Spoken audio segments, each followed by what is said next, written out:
Selamat malam pemirsa, ketika kita sudah mulai bahagia karena jumlah kasus positif COVID yang terus menurun dan bahkan ini sudah diapresiasi dunia, tapi ternyata berita tidak mengenakan datang dari sektor perikanan di negeri ini.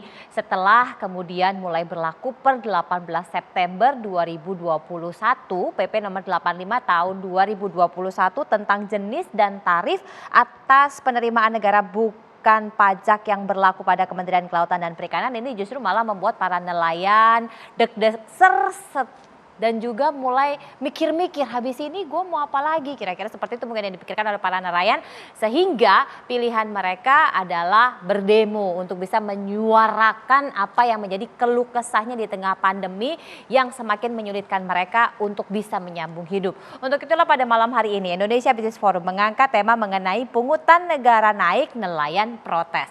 Saya sudah bersama dengan 4 orang narasumber, 1 narasumber di studio dan 3 orang lainnya yang terhubung melalui video conference. Saya perkenalkan dulu yang ada di sebelah saya, ada Pak Yon Fitner, Kepala Pusat Kajian Sumber Daya Pesisir dan Lautan IPB. Pak Yon, apa kabar? Selamat malam, Pak. Kabar baik, Mbak Brigita. Sehat ya, Pak? Alhamdulillah sehat. Dan saya akan menyapa 3 narasumber yang terhubung melalui video conference. Ada Pak Trian Yunanda, PLT Sekditjen Perikanan Tangkap dari KKP. Pak Trian, selamat malam. Selamat malam Mbak Brigita. Sehat Pak? Alhamdulillah sehat. Ini berat juga nih Pak ya, ternyata jabatan PLT karena langsung menangani demo nelayan. Ya. Berikutnya. Sudah menjadi tugas ini Mbak Brigita. Harus tetap sehat dan semangat ya Pak Trian. Insya Allah.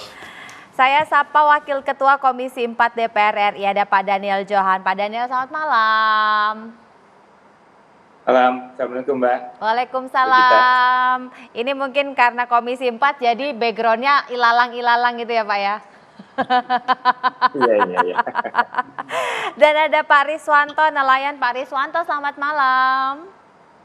Selamat malam Mbak. Assalamualaikum. Waalaikumsalam warahmatullahi wabarakatuh. Kita konfirmasi dulu kepada Pak Riswanto, yang Pak Riswanto ini bersama dengan teman-temannya ikut memprotes berkaitan mengenai disahkannya dan diberlakukannya PP 85 tahun 2021. Jadi hari ini melaut Pak, dapat berapa kilo? Baik, terima kasih Mbak atas kesempatannya. Yang pasti saat ini kawan-kawan nelayan ini yang mengalami keresahan terkait adanya PP nomor 85 tahun 2021 serta aturan turunannya keputusan Menteri nomor 86 dan 87 tahun 2021 yang di sana ada komponen terkait kenaikan PNBP dan pungutan hasil perikanan yang saat ini sedang rame-ramenya diprotes oleh kawan-kawan nelayan hampir di seluruh daerah, terutama di Pantura, Jawa Tengah, karena memang kenaikannya cukup besar, antara 180 sampai dengan 400%. Tentu mereka keberatan dan harapannya mereka ada semacam istilahnya kebijakan ini bisa ditinjau ulang, karena saat ini kami nelayan tentu kita tahu semua sedang menghadapi musibah pandemi COVID-19 yang mana mempunyai dampak dalam berbagai hal termasuk di sektor perikanan serta menurunnya ketahanan ekonomi masyarakat itu sangat dirasakan dampaknya. Iya. Nah, ini mata rantainya mengandalkan konsumsi masyarakat. Pak Riswanto sama teman-teman Pak Riswanto ini ada berapa banyak di wilayah Pak Riswanto? Untuk teman nelayan di Kota Tegal, kami ada 18.000 nelayan yang bergantung pendapatannya mereka sebagai ABK buruh atau buruh ABK di nelayan Kota Tegal. Tentu ini kalau dipaksakan dengan adanya kenaikan PNBP, tentu akan berdampak pada penurunan bagi hasil para ABK nelayan kita, Mbak. Berapa banyak yang hari ini tidak melaut, Pak, karena nggak mau sebagai bentuk protes? Ya, Hari ini kami sepakat di Tegal karena kami tidak mampu untuk membayar pungutan hasil perikanan karena sangat besar sekali 400%, sehingga kawan-kawan memutuskan untuk tidak melaut. Ada sekitar 700 kapal, dominan itu es cantrang, dan sisanya adalah alat tangkap lain seperti kursin, jilnet, dan lain-lainnya. Mereka juga terdampak keberatan terkait dengan kenaikan PNBP dan PHP-nya, Mbak. Jadi berapa banyak kemudian yang 18.000 hari ini semuanya tidak bekerja dan tidak mendapatkan penghasilan karena memprotes PP 85 tahun 2021 dan aturan turunannya ya Pak? Ya, betul. Tapi sudah sempat menyampaikan surat resmi kepada KKP Pak? Ya, keberatan memang, ini? Selama ini kami dengan KKP, dengan Pak Dirjen, dengan Pak Menteri sendiri sudah melakukan dialog dan pertemuan beberapa kali, namun memang dari terkait dengan kenaikan komponen-komponen seperti harga patokan ikan dan sebagainya, ini dinilai masih sangat memberatkan dan kami belum bisa menjangkau untuk membayar PHP tersebut, Pak. Harusnya kalau dari usulan teman-teman untuk harga patokan ikan ini berapa, Pak? Iya, harga patokan ikan tentu yang menjadi patokan harga dari KKP sangat berbeda, banyak berbeda di Tegal, Pak, atau daerah yang lain. Iya, yang diusulkan berapa maksud saya? Ya, kalau bahasa kami, kalau kita menyampaikan dengan bahasa akademisi, tentu kami nelayan kurang paham. Seandainya memang pemerintah menghendaki ada kenaikan, teman-teman nelayan itu menghendaki ada kenaikan antara 30 sampai 50 itu maksimal. 30 maksimal apa, Pak? 50% dari sebelumnya, PP sebelumnya. 50% dari sebelumnya. Ini untuk yang kapal berapa yang dimiliki oleh teman-teman Bapak itu ukurannya yang mana? Karena ini kan ada macam-macam tarifnya, jadi yang berapa? Ya, ini kita bicara terkait dengan ukuran untuk simulasi ukuran kapal dengan gedet atau 100 gross ton. Oke, 100 gross ton. Berarti memang tidak terlalu besar ya Pak ya? Ya, dibandingkan dengan perikanan-perikanan yang memang yang ditarget yang ada di samudra-samudra itu yang banyak mengambil ikan, yang kemudian membuat bapak-bapak juga kesulitan karena mendapatkan ikan semakin sedikit, begitu kan ya Pak? Ya. Baik, Pak Yon, sebelum saya tanya sama Pak Yon nih ya, kalau dari hitung-hitungannya dan termasuk juga nanti ke Pak Daniel, bagaimana Pak Daniel mewakili suara dari konstituennya, kita akan jeda dulu pemirsa, usai jeda kita akan kembali, tetap bersama kami. Di Tegal saja sudah ada 18.000, kira-kira tadi begitu yang disampaikan oleh Pak Riswanto. Pak Trian, ini supaya tidak ada dusta di antara kita Pak Trian. Ini sebenarnya apakah kemudian nelayan-nelayan kecil itu juga bisa terdampak dan penjelasan yang paling tidak bisa menenangkan hati Pak Trian? Ya, terima kasih Mbak Brigita. Sebelumnya izinkan saya menyapa yang saya banggakan Bapak Daniel Johan, anggota Komisi 4 DPR RI, juga mitra Kementerian Kelautan Perikanan. Dr. Yon Fitner dari IPB University, Pak Riswanto, Ketua HNSI Kota Tegal. Senang sekali dan menjadi kebanggaan bagi saya bisa hadir malam ini dalam kesempatan Indonesia Business Forum yang luar biasa ini. Saya yakin tentunya semua kita memiliki tujuan yang sama, ingin sektor kelautan dan perikanan di tanah air semakin maju dan memberikan kemaslahatan bagi kesehatan nelayan. Jadi terkait dengan PP nomor 8 tahun 2021 ini, ingin kami sampaikan bahwa Mbak Brigita sebelum menjawab pertanyaan Mbak Brigita tadi, ini PP telah melewati berbagai macam proses yang panjang di internal Kementerian Kelautan Perikanan. Sejak tahun 2018 juga telah dilakukan harmonisasi antara kementerian, lembaga terkait dan tentu saja konsultasi publik dengan melibatkan seluruh pemangku kepentingan termasuk Pak Riswanto dan teman-temannya. Jadi sebetulnya di samping subsektor perikanan tangkap ini banyak perubahan positif Mbak. Ya, di PP 75 2015 ke PP 85 2021 itu kita melakukan penyederhanaan jenis tarif yang semula berjumlah 4.936 tarif menjadi 1.671 tarif saja. Tetap banyak, Pak. Hal positif lainnya ada tarif nol, penurunan tarif, berbagai macam kemudahan terkait dengan ekspor hasil perikanan. Nah, yang terkait tadi yang ditanyakan untuk subsektor perikanan tangkap sendiri yang menjadi topik malam ini, tentunya melalui PP nomor 85 ini ada dua jenis penarikan pungutan. Yang pertama adalah praproduksi yang tadi dikeluhkan oleh Pak Riswanto karena ada pengenaan harga patokan ikan yang memang sudah 10 tahun, jadi terakhir diterbitkan melalui Permendak nomor 13 tahun 2011 dengan menggunakan basis data tahun 2010, sehingga memang ya dengan kenaikan harga barang, inflasi dan segala macamnya, ini perlu penyesuaian dengan nilai-nilai yang lebih up to date. Yang kedua, sebetulnya PP 85 2021 ini juga memberikan opsi lain, yaitu penarikan pungutan pada saat setelah nelayan itu mendaratkan ikan hasil tangkapan. Jadi silahkan Pak Riswanto sekarang ke laut. Kalau ada pungutan sampaikan ke kami. Karena dengan pasca produksi ini tidak ada pungutan sama sekali, kita tarik di depan. Nanti pada saat sudah kembali ke pelabuhan perikanan, baru ada hak negara yang terkait dengan pemanfaatan dari sumber daya alam perikanan. Memang ini permasalahannya untuk PNBP pasca produksi kami sedang mempersiapkan, Mbak, terkait dengan sarana prasarananya dan juga terkait dengan ketersediaan dari sumber daya manusianya.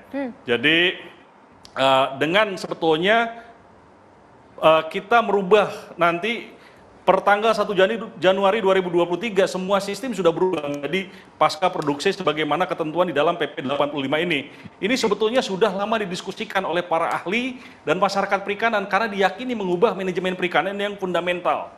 Yang semula kapal bisa menangkap berapapun jumlah ikan yang diinginkan, menjadi penangkapan ikan yang terkendali dengan pembatasan hasil kuota tangkapan, atau yang kita sebut mungkin Pak Yon biasa menyebut dengan output control. Jadi pasca produksi memang bukan saja memberikan rasa keadilan, tapi juga akan lebih menjamin pengolahan sumber daya ikan yang berkelanjutan. Jadi wacana panjang ini alhamdulillah baru berhasil dieksekusi pada era Menteri saat ini. Ya mudah-mudahan bisa kita implementasikan. Ya kita menyadari adanya berbagai macam hal termasuk yang tadi disampaikan oleh Pak Riswanto, dan perlu kami sampaikan sebetulnya bahwa PP 85 tahun 2021 ini tidak berlaku untuk kapal-kapal izin daerah. Jadi kapal-kapal di bawah 30 gross ton yang izinnya daerah, dia tidak dikenakan PHP. Untuk kapal-kapal 5 sampai dengan 60 gross ton memang dikenakan PHP apabila memang dia menangkap sampai wilayah perairan lebih dari 12 mil laut. Karena sesuai dengan Undang-Undang 23 tahun 2014. Gimana Pak 12 mil laut? Kan yang patroli juga nggak tiap hari, Pak. Iya, di atas 12 mil laut.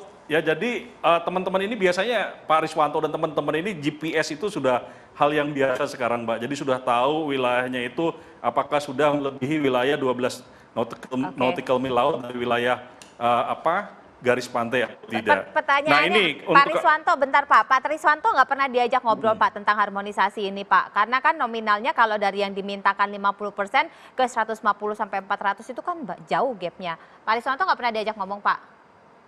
Ya, Mbak, tadi menanggapi sedikit apa yang disampaikan oleh Pak Trian. Kalau kami melaut saat ini untuk pasca, silahkan melaut, memang disampaikan oleh Pak Menteri dalam pertemuan kemarin hari Jumat kami dengan Pak Dirjen dan Pak Menteri. Didampingi kami dari pemerintah Kota Tegal, Pak Wakil Wali Kota. Namun yang menjadi keberatan kami ketika saat ini kami melaut dengan memakai tarif pasca produksi, persentase untuk ukuran kapal 100 GT itu kami tarifnya 10% Mbak dari lelang kotor. Itu tetap sangat memberatkan kami, manakala ketika kita tahu sendiri bahwa basis nelayan itu ketika melaut ya tergantung dari dalam 1 tahun itu 3 trip. Nah, kalau kami pasca produksi tadi yang disampaikan oleh Pak Trian dengan tarif 10%, tentu akan berdampak pada bagi hasil ABK nelayan kita, Mbak. Ini sangat berat sekali dan harapannya kalaupun nanti pada awal tahun 2023 akan diberlakukan pasca produksi, itu dari kawan-kawan Tegal maupun kawan-kawan di daerah ada klasifikasi GT. seandainya memang itu mau diterapkan. Namun saat ini produk itu sudah bentuk PP, sudah ditandatangani oleh Pak Presiden. Jadi kemarin ramainya demikian. Jadi ini bukan pilihan kami atau pra ataupun pasca, sama-sama nilainya pungutannya sangat tinggi, Mbak, begitu, Mbak. Pak Trian, jangan-jangan kemarin bagiannya Tegal ini kelewat untuk dimintakan masukan, Pak? Iya, Mbak Brigita, sebetulnya kita sudah bertemu beberapa kali ya dengan teman-teman dari Pantura, bukan cuma Pak Riswanto dari Tegal ya, tapi teman-teman dari Pati, kemudian dari Purbalingga, dan wilayah lainnya di Pantura. Jadi kita lakukan konsultasi publik yang cukup intens. Nah, mengenai masalah terkait dengan pungutan itu memang benar, ada yang terkait dengan tarif di sana, yang itu baik praproduksi maupun pasca produksi nilainya memang sama. Jadi kalau dengan praproduksi sekarang untuk kapal di bawah ukuran 60 gross ton itu sebesar 5%, dan untuk kapal-kapal di atas 60 sampai dengan 1000 gross ton itu nilainya adalah 10%. Jadi sebetulnya tidak ada perubahan. Yang berbeda tadi mengenai masalah pungutan. Nah, kalau pungutan itu kita tadi dengan menggunakan berbagai macam formula di mana praproduksi ini ada harga patokan ikan yang diperhitungkan, juga dengan produktivitas yang diperhitungkan. Nah, ini sebetulnya nilainya harusnya sama dengan yang ada di pasca produksi. Bedanya di mana? Bedanya kalau praproduksi melaut tidak melaut maka dibayar sekian.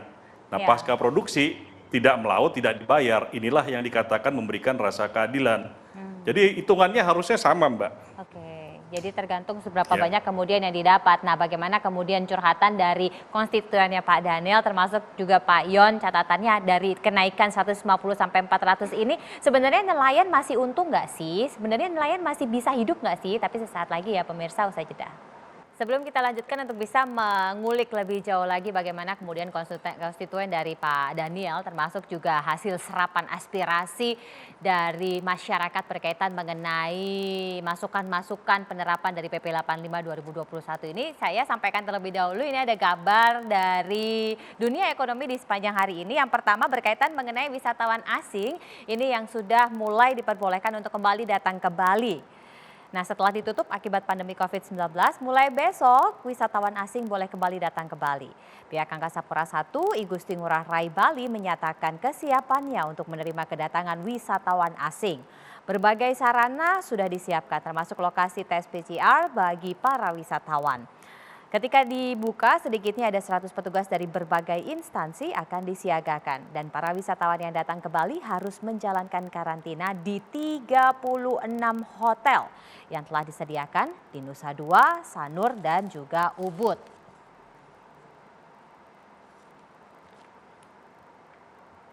Kita beralih ke kabar lainnya, bukan hanya PNBP yang kemudian naiknya 150 sampai 400. Nah, ini ibu-ibu juga mulai pusing di berbagai wilayah karena harga cabai semakin pedas rasanya dan semakin pedas harganya untuk bisa dibeli, kira-kira seperti itu. Harga cabai merah keriting yang biasanya Rp30.000 per kilogram menjadi Rp40.000 per kilogram. Sementara harga bawang merah dari Rp15.000 per kilogram menjadi Rp30.000 per kilogram. Lonjakan harga ini terjadi akibat pasokan yang berkurang dan pedagang mengaku kesulitan menjual cabai serta bawang merah sehingga omsetnya ikut turun. Tapi yang jelas harga cabai naik bukan karena PNBP gitu ya Pak Yon ya. Pak Daniel, ini juga bidangnya Pak Daniel, tapi kita nggak akan ngomongin soal cabai Pak Daniel. Nah, ini berkaitan mengenai apa yang kemudian menjadi keluh kesah Pak Riswanto dan mungkin juga dari banyak nelayan di berbagai wilayah. Komisi 4 sendiri bagaimana kemudian merespon PP ini, Pak? Ya, tentu kami menolak Komisi 4 karena pertama begitu banyak para nelayan. Bukan hanya di Jawa, bukan hanya di Dapil saya di Kalimantan Barat, tetapi dari Sumatera, dari Sabang sampai Merauke sudah menyatakan bagaimana mereka merasa sulit. Nah, bagi saya PP 85 ini nggak punya landasan moral yang kuat. Pertama, warga Indonesia, kita yang paling miskin itu petani dan nelayan. Bahkan nelayan lebih miskin dari petani, itu pertama. Kedua, PP ini melanggar undang-undang induknya sendiri. Undang-Undang Nomor 7 2016 tentang perlindungan dan pemberdayaan nelayan, pembudidaya, dan petambak garam. Sehingga saya mempertanyakan, ini sangat gamblang, kenapa di dalam PP ini konsideran yang menjadi dasar diterbitkannya PP ini tidak mencantumkan Undang-Undang Nomor 7. Malah yang dicantumkan adalah Undang-Undang Perpajakan. Nah, sehingga kita pertanyakan, keberadaan Gus Dur dulu mendirikan KKP, semangatnya adalah agar kita bisa semakin menghidupi, agar kita bisa semakin memajukan nelayan dan dunia perikanan, bukan sebaliknya malah mematikan. Sehingga PP 8 ini menjadi hal yang sangat memberatkan bagi nelayan dan kita minta untuk dicabut. Sudah sempat berkomunikasi dengan mitra Pak dalam hal ini KKP Komisi 4? Ya, di dalam raker sudah kita sampaikan dan terakhir di FGD, cuma terlalu banyak yang dibahas. Secara khusus membahas PP 85 memang harus dilakukan nanti setelah reses.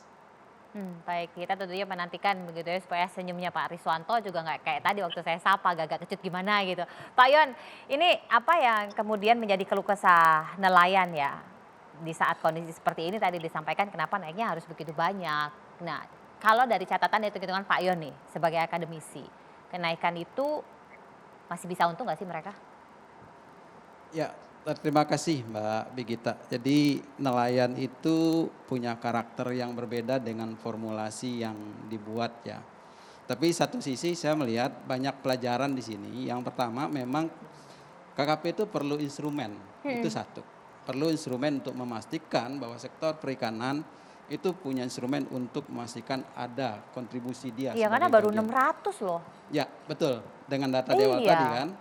Padahal itu target dari awal itu kita sampai ke 10% dari belanja nasional itu bisa dikontribusikan oleh dengan sektor perikanan. kondisi luasan perairan Betul. kita ya. Ya, tapi kemudian kita perlu cara terbaik yang bisa kita gunakan untuk mendapatkan kontribusi itu. Nah, sektor tangkap hanya salah satu dari sektor-sektor yang ada di kelautan dan perikanan untuk untuk pendapatan negara ini. Sehingga kalau bebannya semua kepada tangkap tentu akan menjadi berat menurut saya. Karena memang menurut undang-undang perikanan pun dan undang-undang perlindungan nelayan itu salah satu tujuannya di awal adalah untuk kesejahteraan nelayan dan pembudidaya ikan. Nah, itu constraint itu yang harus kita baca, Mbak Brigita. Sehingga nanti ketahuan, di awalnya kita evaluasi dulu. Nelayan bagi hasil, nelayan pengupahan, dan nelayan yang tradisional, itu seperti apa kehidupan mereka. Ya, betul, kehidupan mereka. Untung atau tidak. Mungkin tadi fenomena yang muncul banyak pada nelayan yang sistemnya bagi hasil. Oke, Sementara, ini yang kemudian banyak dikeluhkan dan mungkin berdemo itu tadi ya. Sementara kita plot pada mekanisme GT. Nah, kalau separation itu kita lakukan dan definisi itu kita lakukan dengan baik, mungkin kita akan punya justifikasi. Jadi kata Pak Trian tuh memang ada insentif memang kalau ketika penghasilan tangkapnya rendah tidak bayar. Itu insentif sebenarnya. Tetapi yang perlu dibaca juga ketika sistem bagi hasil pada ukuran kapal 30 GT misalnya. Itu sebenarnya standar dia akan dapat pendapatan minimum sesuai dengan kebutuhan hidupnya itu berapa. Itu harusnya kita ada. Setelah kita baca itu, maka kita akan dengan mudah membaca kalau 30 GT misalnya, dia dapat 10 ton saja. Itu semua nelayan sudah berpenghasilan baik. Nah, di situ kita mulai bekerja tuh. Oh, baru bisa dihitung dengan baik. Saran saya begitu. Sehingga nanti nelayan yang menjadi tujuan dari undang-undang tadi juga berpenghasilan dan negara juga mendapatkan. Kan tidak elok juga kalau suatu waktu sumber daya ini habis, kita tidak dapat apa-apa juga gitu. Nah, memang formulasinya ini harus dibangun bagus. Sempat dihitungkah Pak Trian formulasi yang disampaikan oleh Pak Yon ini Pak? Karena kalau yang ternyata gengnya Pak Riswanto yang mengeluh ini adalah yang ABK bagi hasil, repot juga Pak. Iya. Mbak Brigita, saya kira Pak Yon ini kan akademisi dari IPB. Beliau saya yakin paham betul bahwa ada dua yang sekarang merupakan kewenangan KKP. Yang pertama untuk menetapkan nilai produktivitas dan yang kedua untuk menetapkan HPI. HPI tadi saya sudah sampaikan, sudah 10 tahun tidak ada perubahan. Dan kenaikannya memang sekitar 2-3 kali lipat dari harga tahun 2011. Yang kedua produktivitas. Produktivitas ini tentunya bukan hal yang bisa kita manipulasi. Contohnya, nilai produktivitas 1 dan 3 itu tentu akan berbeda. Apabila kapal 100 gross ton dengan nilai produktivitas 1, dia bisa menghasilkan 100 gross ton per tahun. Namun apabila nilai produktivitasnya 3, maka dia akan menghasilkan 300 gross ton per tahun. Nah ini sesungguhnya yang terjadi di lapangan, termasuk kita berdiskusi dengan Pak Riswanto, ini nilai produktivitasnya Pak Riswanto ini jauh di atas nilai produktivitas yang ditetapkan. Dulu itu kan cantrang, kita bersyukur Pak Riswanto dan teman-teman 874 unit mau merubah kantongnya sehingga lebih selektif dan ramah lingkungan, berganti namanya menjadi jaring tarik berkantong. Dulu pada masa cantrang dari 2016 beroperasi dengan SKM menggunakan pungutan yang dengan nilai terendah sekitar 30 juta. Nah sekarang dengan telah berubah, telah kita akomodir juga dalam ketentuan dan sudah menjadi alat yang ramah lingkungan, kita sesuaikan nilai HPI dan nilai produktivitas yang tentunya saya yakin Pak Yon akan sepakat tidak boleh itu dimanipulasi. Sehingga wajar kenaikan tertinggi memang terdampak pada teman-teman yang dulu sebelumnya kapalnya bahkan dilarang, menikmati demikian banyak mungkin keuntungan dari sana. Kami menghitung Mbak Brigita, net profit dari teman-teman ini antara 23% sampai dengan 67%. Jadi suatu angka yang cukup besar. Nah, jadi saya rasa KKP juga tidak mungkin melakukan manipulasi ini karena kami juga diawasi oleh Badan Pemeriksa Keuangan dan ini menjadi ketentuan. Yang terkait dengan tadi saya sedikit agak terganjal sedikit dengan masyarakat nelayan adalah masyarakat termiskin. Jadi data rilis BPS per September 2021 nilai tukar nelayan dengan nilai 105,6 ini termasuk berada di jajaran tertinggi. Artinya memang pandemi ini memang di awal 2020 berpengaruh pada subsektor perikanan tangkap. Namun demikian ini berhasil rebound. Dan ini tidak terlalu banyak terpengaruh sebetulnya. Jadi saya rasa ya kita akan melakukan penyesuaian sesuai dengan harga yang sewajarnya tadi. Itu saya rasa Bu Mbak Brigita yang terkait dengan kenaikan. Silakan Pak Riswanto. Karena tentunya nelayan kan diharapkan ya tetap fair lah. Kalau memang hasilnya berapa sesuai begitu Pak. Ini Mbak. Dalam komposisi pengalian terkait dengan PNBP dan PHP, di PP itu sayangnya itu yang diukur itu gross ton, bukan volume palka yang sebagai tempat wadahnya ikan. Itu nanti akan menjadi fair manakala di dalam aturan itu yang dipakai adalah volume palka, bukan gross tonnase yang menjadi wewenang dari Dishub perhubungan. Nah, ketika itu belum dirubah sampai kapanpun komponen pengalian itu ketika dihitung gross tonnasenya bukan volume, nilai PHP kita akan tetap tinggi, begitu Mbak. Baik, nanti kita di luar pungutan oleh KKP pemerintah pusat, kita berbicara pra di daerah sendiri kami ada retribusi daerah. Mungkin dari Tegal, Juwana, Rembang nilainya akan berbeda. Di Tegal sendiri 2,78 kami kena retribusi daerah PAD masuk di Kota Tegal. Belum retribusi Tambat Labu dan sebagainya. ya. Ini kalau kita bicara pra, gitu Mbak. Jadi banyak sekali pungutan retribusi manakala saat ini kami akan mengurus untuk pra yang nanti akan berdampak kepada kami tidak bisa mengurus perizinan untuk melaut begitu Mbak. Iya.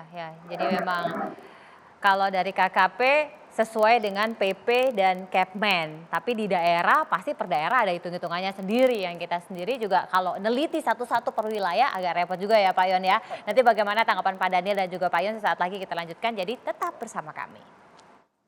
Jadi gimana Pak Yon, kalau Pak Yon lihat nih, ini kan sudah ditetapkan jadi pasti akan berlaku dong dan implemented tadi harapannya.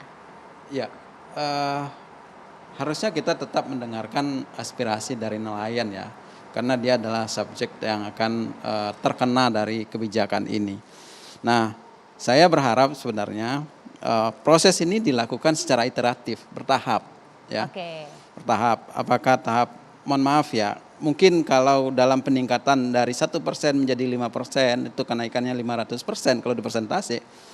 Maksud saya begini. Ada terminasi. Determinasi. Kalau ternyata ada peningkatan kesejahteraan, kita ukur nelayannya membaik, COVID juga tidak bermasalah lagi, kita naikin jadi 100% misalnya. Dan itu yang kelihatan ada sesuatu yang positif di nelayan. Kan harapan kita itu. Jadi ada terminologi yang harus kita pahami juga Mbak Brigita, bahwa kesejahteraan masyarakat itu apakah besarnya uang yang ditarik oleh negara atau kesejahteraan yang langsung terbagi. Kalau langsung dinikmati oleh nelayan, apakah itu bisa dianggap sebagai bagian dari distribusi pendapatan yang langsung diterima? Mereka berpenghasilan. Atau harus kembali ke negara dulu, terus nanti didistribusikan dalam kue pembangunan. Diplomasi ini harus dipahamkan kepada teman-teman. Sevisi dulu. Itu maksud saya. Ke teman-teman Kementerian Keuangan harus kita bicarakan. Kalau kami inginnya misalnya, nelayan ini nature-nya, kami harus distribusikan langsung. Kenapa? Karena kebutuhan mereka melekat dengan apa yang mereka hasilkan hari itu. Nah maksud saya kalau itu disepakati, kita perlu mengedukasi Kementerian Keuangan pun. Kita perlu mengedukasi Kementerian Ekonomi pun. Karena belum tentu dia punya sen yang sama dengan kita di perikanan dan kelautan. Nah, ini agak filosofis dan konseptual karena ternyata dimungkinkan ada vision yang berbeda. Berarti nanti partnya Pak Daniel, tapi sesaat lagi tetap bersama kami.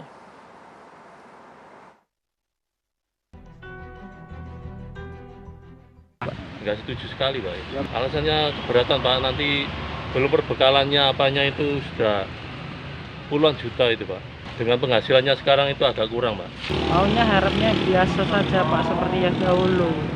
Apalagi sekarang ada COVID-19 ini, wah harga murah semua, ikan murah. Entah ini permainan dari pabrik kah, dari siapa nggak tahu juga. Seorang nelayan taunya ya dapat itu aja. Kenapa harus setiap berangkat kok dipajak?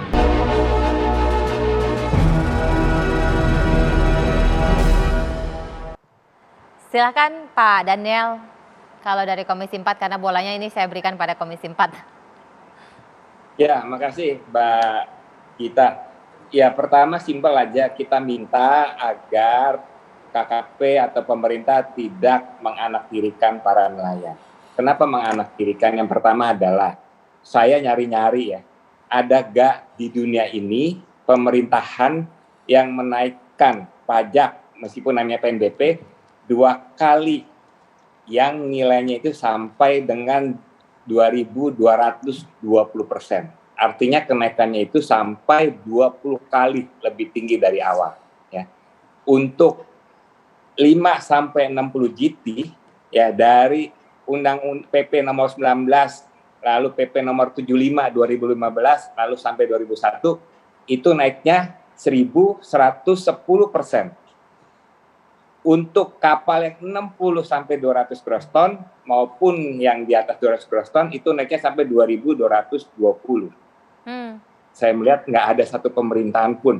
Mungkin hanya ada di pemerintahan Firaun di zaman dulu. Baik. Nah, yang kedua, kenapa nelayan dianaktirikan? Mengapa tarif nelayan justru paling tinggi di Indonesia? Saya ingin tarif batu bara itu hanya 3-7%. Tarif emas itu hanya 3,75%. Tarif timah hanya 3%. Biji nikel hanya 5%. Tetapi kenapa nelayan sampai 25%? Baik. Landasannya apa? Ya. Nomor 3, kenapa di sektor lain mendapatkan insentif, mendapatkan kemudahan dan relaksasi? Pajak mobil, pariwisata, investasi diberikan karpet merah. Kenapa nelayan justru dinaikkan sampai 600%? Baik. Yang keempat, ini yang harusnya menjadi tugas dari pemerintah. Baik. Kita ini udah kalah dengan Vietnam. Vietnam untuk masuk ke Amerika dan ke Eropa tidak ada tarif, 0%. Baik. Tetapi Indonesia